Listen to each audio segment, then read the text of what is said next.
Greetings everyone, and Great here of another Age of Empires 3 replay. So on the top left side as the blue Chinese, we have 1.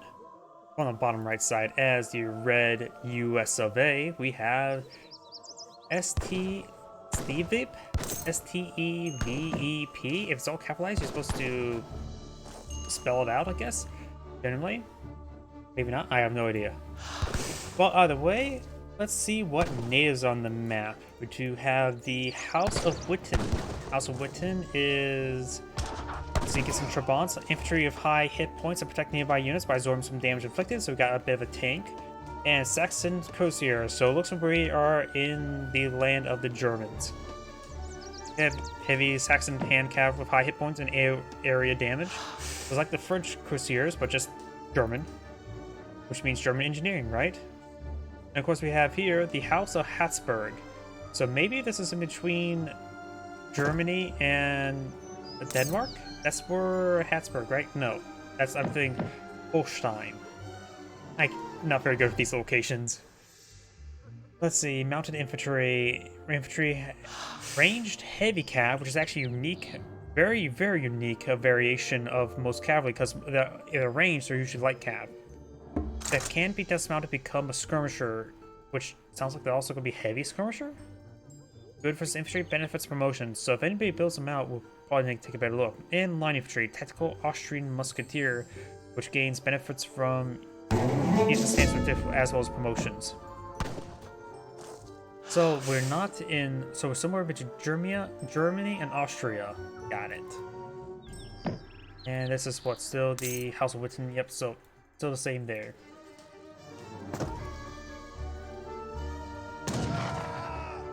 Saxony, Poland, got it. Isn't Saxony in Germany, or is it more in Poland, so it's like an overlap area nowadays? When it comes to these lands, I'm not very good when it comes to the old European royalty and monarchs. After all, I'm American. But the best form of rule is through freedom.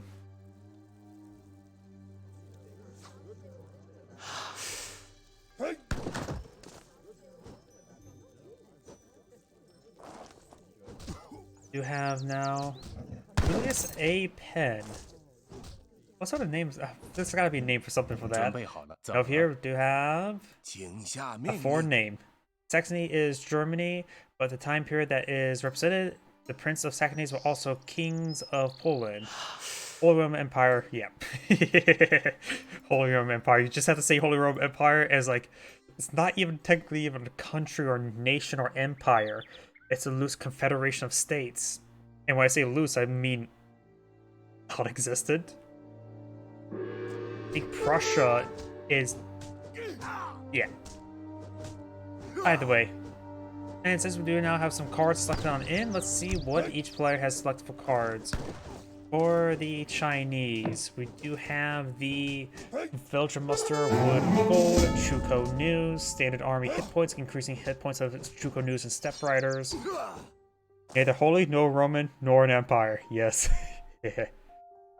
I think the Austrian-Hungarian Empire had more overseas territory than it, and they literally had a single street in China.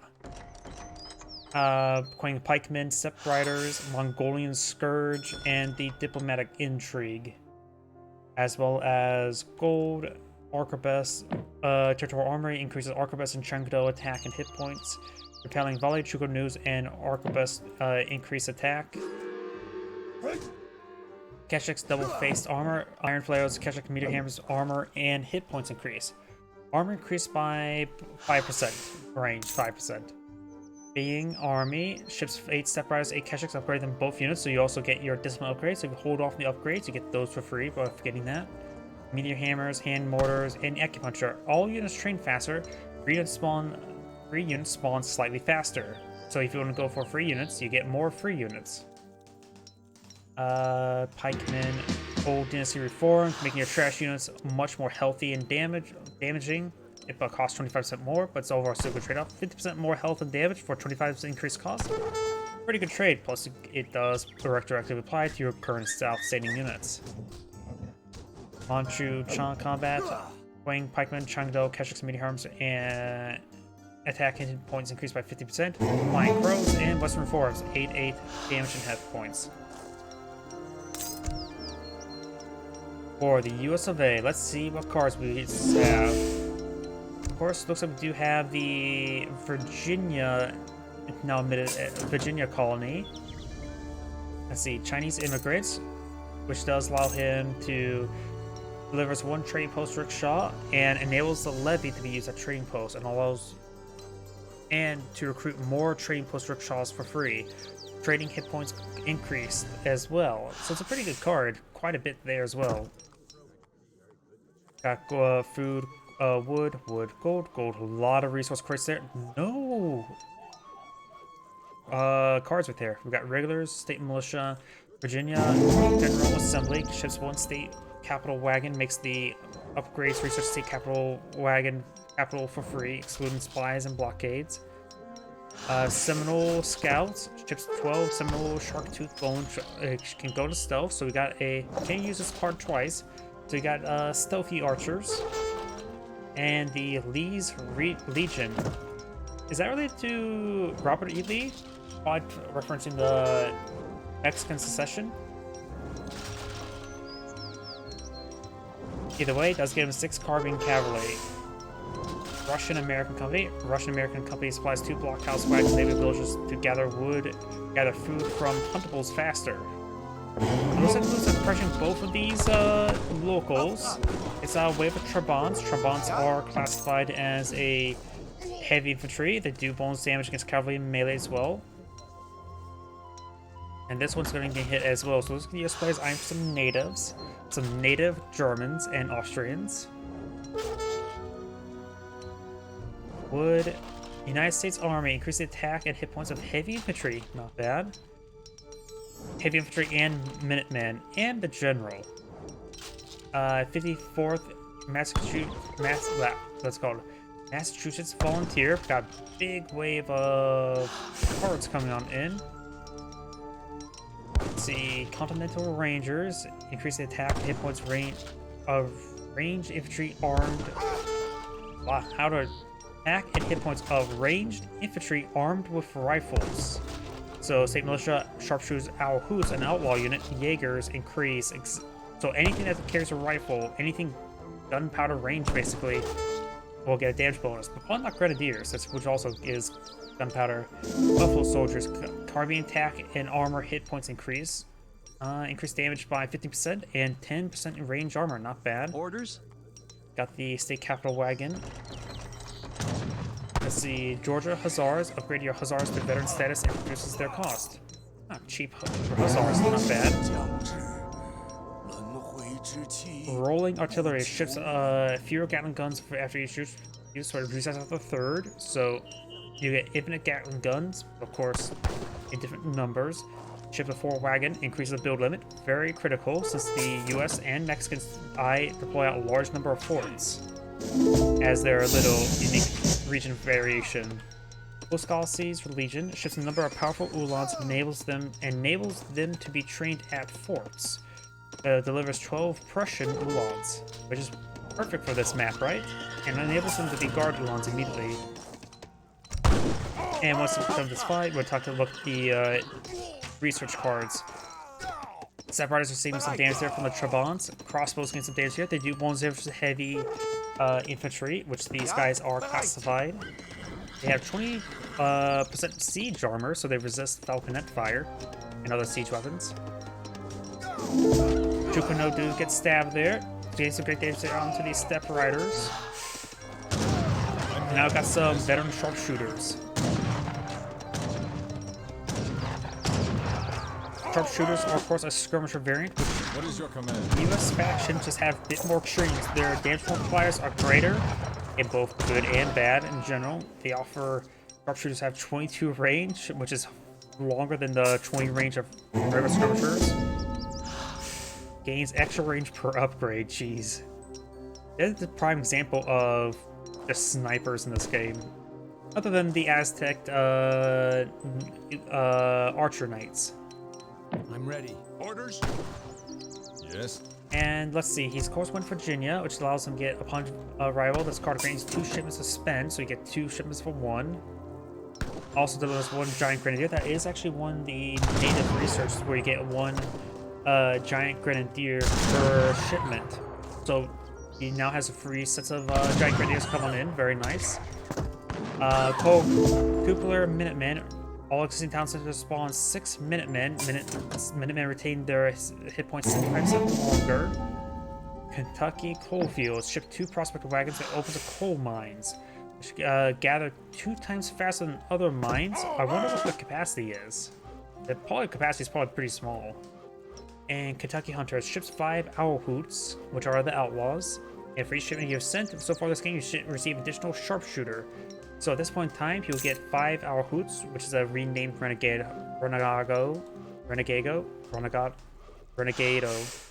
and as well as now 9 sharpshooters, and of course 10 sharpshooters. Make that 11 sharpshooters and 1 giant grenadier. So it looks like the US player is eyeing for a large amount of native shipment and bring in, of course, the various off-map abilities or abilities from these native Austrians. You're now the fort being built by the general. After all, why have villagers built forts? Just have the general build a fort. Or that could have been from a fort wagon. It looks as may have been from a fort wagon. Because there's general. So now I've got a fort there. Training post has seen a bit of fire and via torches. I'm ready. Regular, it's a musketeer variant, isn't it? Heavy range shifter with greater range than other musketeers, armed with bayonet. Yeah, US is all about range combat.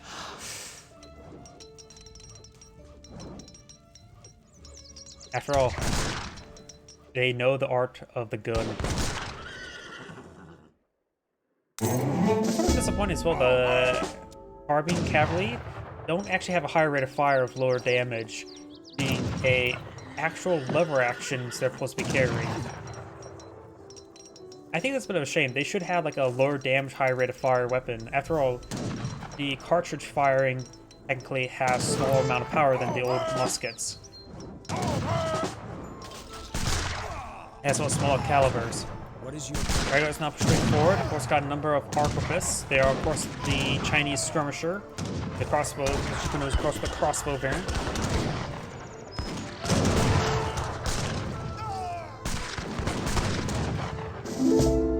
This is Giant Grenadier. I think it is a obvious gun. Do now got a shipment of Gatling guns now pulled on in. Ready to bring some more DACA. Let's see, Giant Grenadier. Let's see, heavy range infantry, arm fixed damage in area, so it's not an obvious gun variant. Just does high damage. 12 range, not a whole lot. Does have good melee armor and good health. Got the Sun Palace here, which spawns banner armies. Force and Tower does generate resources there. It looks like the Chinese player is paying attention. It's already in Industrial Age. Does, of course, get free Flying Crows, free resources, and free banner armies. Hunters are now seeing massive amounts of fire. Swordsmen advancing on forward. Gatling on guns trying to hit the town center. They do less damage to structures, so not great damage to structures. Does take out that army there. He does have a good amount of cavalry here.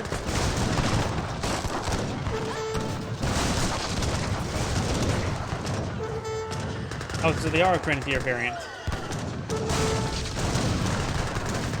But, oh, yeah, I can see now. I can see the grenade launcher actually firing away. It didn't take a close enough look. To me, at first, I thought they were a obelisk gun variant. We got a massive shipment there of arquebuses now pulled on a field. Should be a good regulars. Oh, but they got annihilated by the Gatling guns. Ketchik's pushing forward. They're, of course, a Dragoon variant.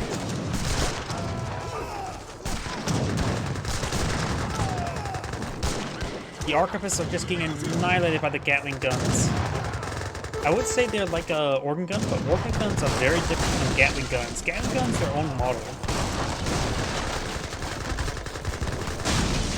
And looks like the Chinese player does back the game. Excuse me. Everyone, thank you for watching, and on to next replay.